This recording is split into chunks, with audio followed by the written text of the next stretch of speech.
Okay, when we're talking about shoulder health and protecting our shoulders, there is nothing more than light, constant, high repetition variation for the shoulders.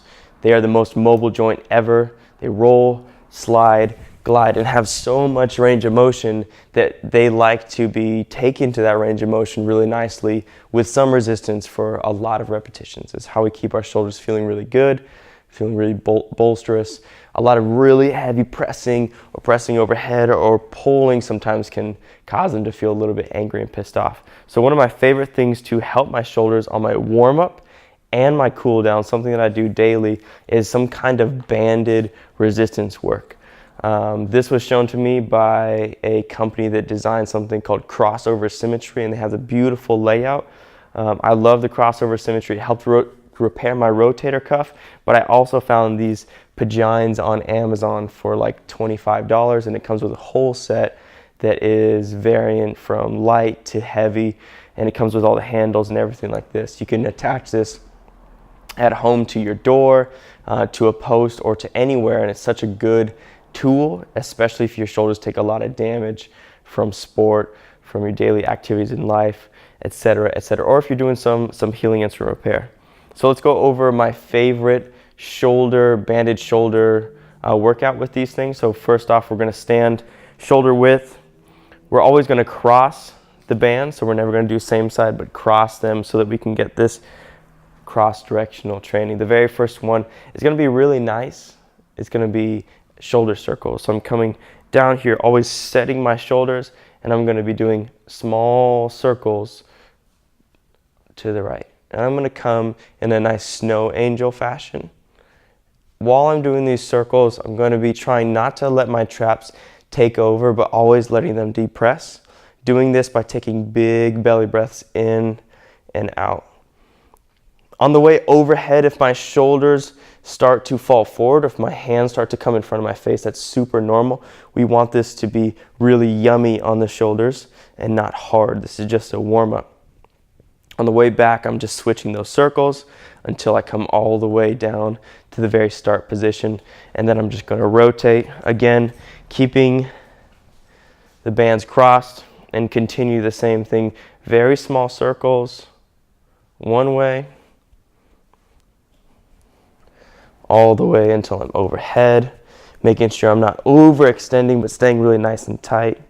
And then on the way back down, I'm going to be changing the direction of those circles. Again, not huge circles, just little babies, trying to find the perfect spot where my shoulders like to be. After that, we're going to get into our very first strengthening exercise. This is going to be our face pull.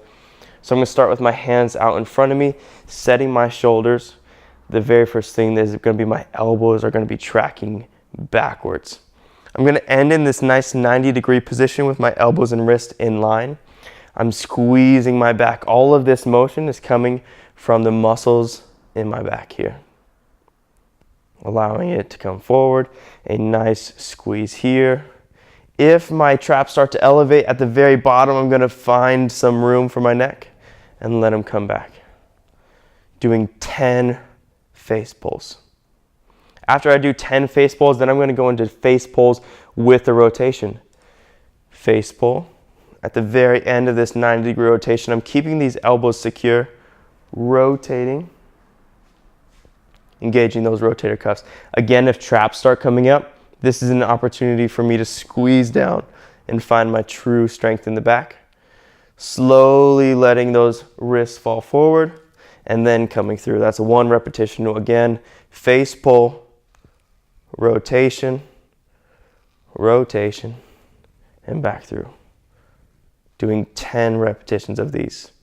While I'm doing these, if I'm not feeling this in my rotator cuff area, if I'm feeling it here, I'm doing it wrong. We want this shoulder to be coming all the way back, 90 degrees, elbow stays right where it's at, wrist moves right here, elbow stays again, the same position, and then we follow through. After I do 10 repetitions of those face pulls rotations, then I like to go into what I call ollie pulls or Olympic pulls because it reminds me of my Olympic weightlifting days. We find a nice athletic stance here with our shoulders back and down, hands right in front of us, and we sweep these right past us and our hips as far as we can. Once we hit our end range, I don't stop there. I do a small shoulder squeeze, and then I come back. Ollie pulls, 10 repetitions. Pull as far through as I can, squeeze, and back through.